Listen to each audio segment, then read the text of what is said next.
Hi, Mi. Welcome sa ating first impression. Okay. First time kong gumamit ng brand na to.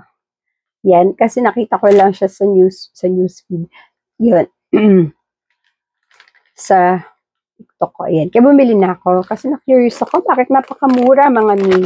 Grabe. Parang less than 150 pesos. Tas 20 peraso na. Oh, saan ka? Bali, matagal mo na yung gagamitin kasi isang pouch, 80 pieces, di ba? 80 sheets. Tapos, ilang pouch ang binili ko? 20 pouches. So, ganun. And, ang ganda niya kasi, malambot siya. Ayan, malambot. And talagang wet siya. Wala siyang amoy. Kaya hindi tayo mag-worry talaga kasi minsan ayoko yung maamoy. May amoy. And then, napaka-gentle lang niya sa skin, mga Mi.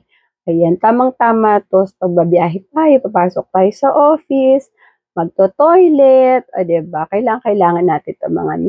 So, ano pang hinihintay niyo, mga Mi? Get yours now. Andyan sa Yellow Basket or link sa comment.